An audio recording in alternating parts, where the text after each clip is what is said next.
Shalom Bapak Ibu, Saudaraku yang dikasihi oleh Tuhan. Selamat pagi, salam sejahtera bagi kita semua.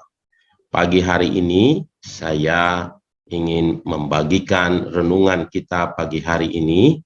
Ya, saya ambil dari Matius 4 ayat 5 sampai 7. Ya, Matius 4 ayat 5 sampai 7. Ya, temanya saya pilihkan adalah mencobai Tuhan. Ya, tentu kita Tuhan mau kita jangan mencobai Tuhan ya. Nah, mari kita baca firman Tuhan Matius 4 ayat 5 sampai 7. Kemudian iblis membawanya ke kota suci dan menempatkan dia di bumbungan bait Allah. Lalu berkata kepadanya, "Jika engkau anak Allah, jatuhkanlah dirimu ke bawah, sebab ada tertulis mengenai engkau, ia akan memerintahkan malaikat-malaikatnya, dan mereka akan menatang engkau di atas tangannya, supaya kakimu jangan terantuk kepada batu." Yesus berkata kepadanya, "Ada pula tertulis, janganlah engkau mencobai Tuhan Allahmu." Ya, Bapak Ibu Saudaraku yang dikasihi oleh Tuhan, ya saya percaya kita sangat akrab dengan ayat ini. Kalau Matius membuat ini menjadi pencobaan yang kedua, tapi kalau di kitab Lukas ini seperti urutannya yang ketiga. Ya. Nah, kalau perbedaannya karena memang Lukas dia selalu ingin menunjukkan yang terakhir itu adalah Yerusalem gitu ya, karena pusat pemberitaan dari Lukas adalah dia ingin tekankan mengenai bait Allah yang ada di Yerusalem. Jadi dia pemakai itu yang ketiga. Nah, tapi kalau di kitab Matius, nah ini adalah pencobaan yang kedua. Nah, Bapak Ibu Saudaraku yang dikasih oleh Tuhan, ya saya kemarin saya mau kesaksian dulu. Jadi kemarin itu kami saudaraku waktu mau pulang ke Semarang, saudaraku ya, kami bersama dengan rekan yang berangkat bersama-sama, ya, jadi pulang bersama. Nah, kami menyaksikan kepada dia kasih Tuhan yang luar biasa, perbuatan Tuhan yang dahsyat. Kami intinya membagikan banyak kesaksian buat dia. Nah, saudaraku, ada peristiwa yang luar biasa terjadi. Dia ketinggalan dompet, saudaraku ya, ketinggalan dompet di toilet ya. Dia ketinggalan dompetnya. Dia sadar setelah ada di pesawat dan dia sangat panik. Nah, dia coba mau keluar dari pesawat. Saya coba ikut juga membantunya.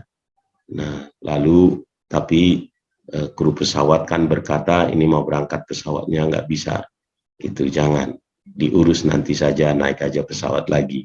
Jadi kami masuk lagi pesawat, saudaraku ya.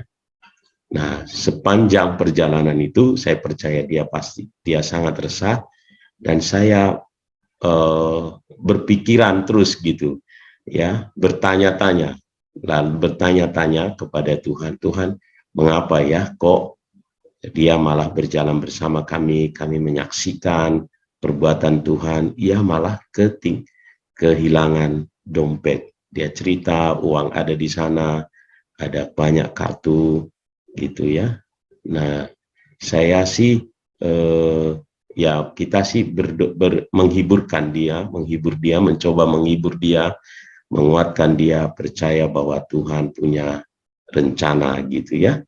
Nah, istri saya juga berdoa, saya berdoa dalam hati, tetapi saya bertanya-tanya gitu ya, Tuhan kok bisa begini? Nah, lalu Tuhan mengingatkan saya dengan perkara ini, saudaraku ya, kita tidak boleh mencobai Tuhan. Ya, saya tidak boleh sampai mencobai Tuhan. Apa, saudaraku ya? Jadi saya coba lihat ayat ini, saudaraku ya. Nah, saudaraku, ya iblis di sini, saudaraku, membawa Tuhan Yesus ke bumbungan bait Allah yang ada di Yerusalem. Ya, sampai di atas, ini tidak dijelaskan bagaimana nih kemudian iblis membawanya gitu. Ya, akhirnya dibawa secara supranaturalkah Yesus sampai ke bumbungan bait Allah itu, saya tidak terlalu, tetapi poinnya adalah iblis membawa Yesus sampai ke sana, lalu menguji ya Yesus, ya, menguji Yesus, mencobai Yesus. Ya, ia mencobai Yesus dan berkata kepadanya, jika engkau anak Allah, jatuhkan dirimu ke bawah. Ya, kenapa? Ya, iblis ini mengutip, saudaraku, di sini, ini ayat firman Tuhan di Mazmur 91. Ya, kita tahu Mazmur 91 adalah ayat yang paling kita senangi, karena di sana bagaimana Allah akan menjaga kita, melindungi kita. Bahkan dikatakan di sana, walau 1000 rebah di sisi kirimu, 10.000 rebah di sisi kananmu, tetapi Allah akan menjadi melindungi engkau, menyelamatkan engkau, menjaga engkau. Bahkan kalau engkau terjatuh, katanya, ia akan menatang engkau, ia mengirim para malaikatnya menjaga engkau. Nah, itu yang dikutip oleh si jahat, ya, dikutip oleh si iblis.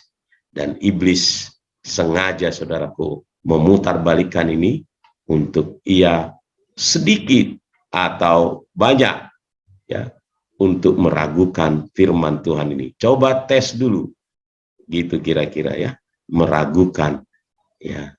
Lalu Yesus menjawabnya, jangan mencobai Tuhan. Ya, ini dua maknanya nih, jangan mencobai Tuhan. Ya, pertama dia mau katakan sebenarnya juga adalah bahwa Yesus adalah Tuhan. Yang kedua, memang tidak boleh mencobai Tuhan, meragukan firman Tuhan, menguji firman-Nya, bertanya, meragukan firman Tuhan. Ya. Nah, apa sih arti mencobai Tuhan, ya? Mencobai Tuhan berarti mempertanyakan otoritasnya, mempertanyakan juga firman-Nya, atau memaksanya untuk bertindak sesuai dengan keinginan kita. Atau juga mencobai Tuhan berarti menantang Tuhan dengan meragukan kekuasaannya, meragukan firman-Nya melalui ucapan yang bernada cemoohan kepada Tuhan. Ya, saudaraku, kalau kita lihat asalnya bagaimana Tuhan berkata jangan mencobai itu, ya, itu adalah peristiwa bangsa Israel, ya, bangsa Israel ketika keluar dari tanah Mesir menuju tanah Kanaan. Mereka bersungut-sungut, mereka berkata-kata melawan Tuhan dan Musa, ya. Bilangan 21 ayat 5-6.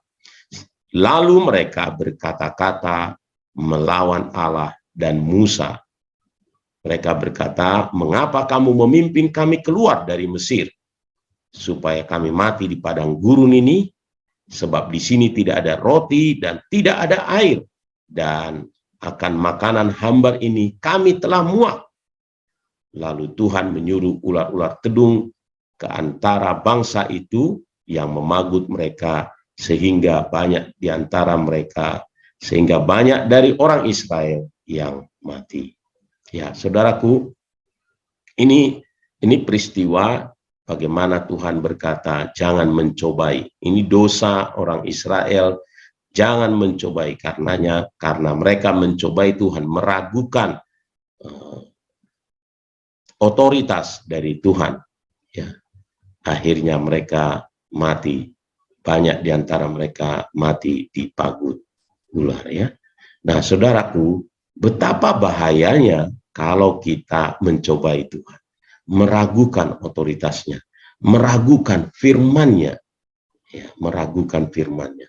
Jadi pada waktu kemarin saya belajar betul, Tuhan ingatkan saya, saya tidak boleh meragukan firman Tuhan. Ada maksud Tuhan yang luar biasa. Dan ketika saya sadar itu, ya, saya dalam hati, Tuhan, Engkau berdaulat, saya percaya engkau punya maksud yang luar biasa. Dan sampai di Semarang, saudaraku, saya membantu dia melaporkan di Lost and Found, ya, di bandara, dan akhirnya dicatat laporannya, di mana hilangnya, ya, dia tertinggal di toilet gitu ya. Saya ingatkan dia karena memang dia udah panik, dia jadi bingung di gate mana gitu. Nah, saya tolongin betul laporannya dan kami pulang, saudaraku. Sepanjang jalan saya mempercayai firman Tuhan bahwa segala sesuatu terjadi ya atas izin Tuhan, pekerjaan Tuhan, dan saya percaya Tuhan punya maksud. Tuhan bisa jagai hatinya, pikir saya begitu ya. Dan istri saya terus mendukung dia, mendorong dia mempercayai Allah. Ini belum selesai, kata istri saya ya. Ini belum selesai. Masih banyak orang baik, ada Tuhan yang bisa menjagai, mengembalikan dompet itu. Dan benar tidak lama kemudian istri saya dihubungi, dompetnya ketemu. Ya, dompetnya ketemu, isinya penuh, uangnya tetap ada, semua kartu-kartunya ada. Itu amazing. Dan setelah dengar itu, ya Tuhan benar, firman-Nya tidak perlu diragukan. Firman-Nya ya dan amin. Ya, itu membuat saya mengingatkan saya untuk tidak meragukan otoritas, meragukan pekerjaan Tuhan. Nah, oleh karenanya saya ingin membagikan ini bagi kita semua. Ya, mencobai Tuhan itu adalah dosa yang serius. Kenapa? Karena ia menjadi melawan Tuhan, melawan otoritas Allah kita. Mari kita untuk tidak mencobai Tuhan. Ya, nah apa yang harus kita lakukan? Belajar dari sana. Saya harus betul sadar betul bahwa mencobai Tuhan atau meragukan firman-Nya, menanyakan kebenaran firman Tuhan itu, mengujinya, ya, itu menunjukkan pertama adalah kesombongan dan tentu itu melawan otoritas Tuhan. Padahal Tuhan adalah kekuatan yang luar biasa, Allah kita, Allah yang berkuasa, Allah yang memiliki kuasa yang tak terbatas. Kita ini hanya manusia yang kalau menurut Tuhan itu seperti debu, ya, memiliki banyak keterbatasan, baik pengetahuan, kekuatan, juga pemahaman. Ya. Oleh karenanya kita harus sadar betul Allah kita berkuasa, berotoritas. Nah, yang kedua adalah harus kita bangun kepercayaan kepada Tuhan bahwa Ia adalah sumber segala kehidupan dan kebijaksanaan. Dia tahu apa yang terjadi bagi kita dan Dia sungguh, kita harus ingat bahwa Allah kita bekerja untuk mendatangkan kebaikan. Dia telah menciptakan kita dan dengan penuh kasih, dan Dia memiliki rencana yang baik dan indah bagi setiap kita anak-anaknya. Nah, kalau seandainya kita ragu atau tidak puas dengan apa yang kita alami, nah adalah bijaksana jika kita mencari kehendak-Nya melalui doa dan firman. Ketika engkau menghadapi situasi yang tidak engkau inginkan, sepertinya tidak sesuai dengan apa yang engkau harapkan, seperti yang difirmankan oleh Tuhan, maka kita harus datang kepada Tuhan mencari kehendak-Nya. Kita berdoa kepada Tuhan, ya, berbagi, curhat kepada Tuhan. Karena kita harus terus percaya bahwa Dia yang pegang kendali. Nah, marilah kita tidak mencobai Tuhan, tetapi tunduk atas segala hal yang terjadi atas hidup kita. Itu yang saya bisa belajar, dan saya rindu setiap kita boleh belajar, ya, boleh melihat, menerima kebenaran firman Tuhan sebagai ya dan amin. Ya, ya. Saya percaya memang di situasi yang sulit, ya, ketika kita merasa kekurangan, ketika kita merasa sakit, ketika kita mengalami musibah, seringkali orang tercobai untuk meragukan firman Tuhan. Sering tercobai untuk sepertinya ya menanyakan bagaimana, masihkah ada Tuhan? Masihkah Tuhan mengasihi saya? Tuhan tidak perlu diragukan. Kasih-Nya luar biasa.